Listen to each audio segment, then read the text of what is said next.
ဒါကငါလုပ်ပေးနိုင်တဲ့အကြီးမားဆုံးရှော့ပေါ်ပေးမှုပါကျမကသူ့ကိုစိုက်ကြည့်ပြီးပြောလိုက်တယ်ရှင့်နားထဲမှာမြင်းမွေးတွေထည့်ထားတာလားကျမချစ်ရတဲ့သူရှိပြီးသားလို့အစကတည်းကပြောထားပြီးသားလေဒါပေမဲ့သူကမယုံနဲ့မျက်နှာနဲ့ပြန်ပြောတယ်မင်းတယောက်ဆောင်နေတာပဲတကယ်တော့ငါရဲ့တရားဝင်ဇနီးဖြစ်ချင်နေတာကျမကဒေါသထွက်လွန်းလို့ရေမိသွားတယ်ကျမကရှင့်အိမ်ကိုလက်ထပ်ဝင်ဖို့တောင်မလိုချင်ဘူးဘာလို့ရှင်ကကျမထက်တောင်ပိုစိတ်လှုပ်ရှားနေရတာလဲသူကမာနကြီးတဲ့အပြုံးနဲ့ပြန်ပြောတယ်မြင့်မြတ်တလို့ဟန်ဆောင်မနေနဲ့ငငယ်တုန်းကငါရဲ့ augmented smoke ကိုတကိုက်စားလိုက်ုံနဲ့မင်းကငါ့ကိုမြေကြီးပေါ်လဲချပြီးရိုက်ခဲ့တာမင်းကပိုင်ဆိုင်လို့စိတ်အရန်ကြီးတဲ့လူငါ့ကိုတခြားမိမစီအလွယ်တကူလက်လွတ်ပေးမဲ့သူမဟုတ်ဘူးကျမကဒေါသကိုအတင်းထင်းထားပြီးပြန်ပြောလိုက်တယ်ရှင့်မျက်နှာအရေးကမျိုးရိုးထက်တောင်ပိုထူနေပါလားဘူရှဲရင်ရဲ့မျက်နှာကချက်ချင်းမဲမောင်သွားတယ်သူစကားပြန်ပြောတော့မဲ့အချိန်မှာအမေကအလင်းအမြန်ရှေ့တိုးလာပြီးသူ့ရှေ့မှာရက်ကာကွယ်ပေးလိုက်တယ်အခင်လေးကိုအတင်းကျပ်လုပ်เสียမလိုပါဘူးအာရှင်းကတောရွာမှာကြီးပြင်းလာတာဆိုတော့စာပေလဲတိတ်မတက်ဘူးမျိုးစားမင်းအိမ်တော်ကိုလက်ထပ်ဝင်သွားရင်လဲရှင့်မိသားစုကိုပဲအရှက်ရစေလိမ့်မယ်3လလောက်ပဲစောင့်လိုက်ပါပြီးရင်စုကျွမ်းကိုလက်ထပ်လိုက်ပါအာရှင်းအတွက်တော့သူ့အဖေနဲ့ကျမကတခြားသူတို့သားကောင်းတစ်ယောက်ရှာပေးပါမယ်ကျမကရှေ့မှာရက်နေတဲ့အမျိုးသမီးကိုငေးကြည့်နေမိတယ်ကျမကို10လလုံးကိုဝင်လွယ်ခဲ့တဲ့အမျိုးသမီး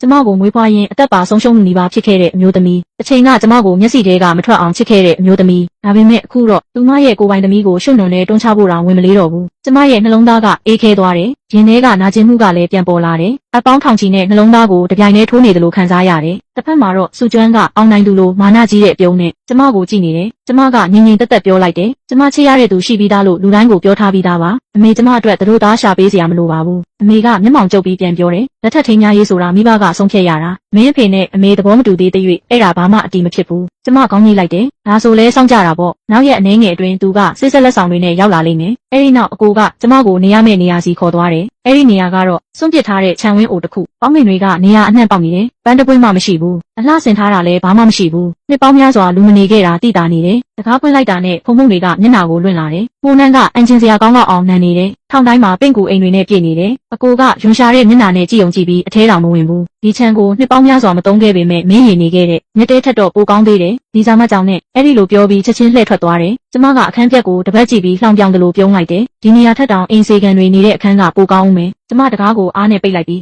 စူကျွမ်းနေတဲ့ခန်းနာတဲ့ခြံဝင်းစီတန်းသွားလိုက်တယ်သူမကကျမကိုမြင်တာနဲ့အပြေးရောက်လာပြီးအမဘာလို့မလို့လဲလို့မေးတယ်ကျမကလုံးဝလစ်လူရှူလိုက်တယ်ခရီးဆောင်အိတ်ကိုချထားပြီးအကောင်းဆုံးထိုင်ကုန်မှာဝင်ထိုင်လိုက်တယ်ကျမမှတ်မိသလောက်ဆိုရင်ဒီခန်းကအရင်ကကျမအခန်း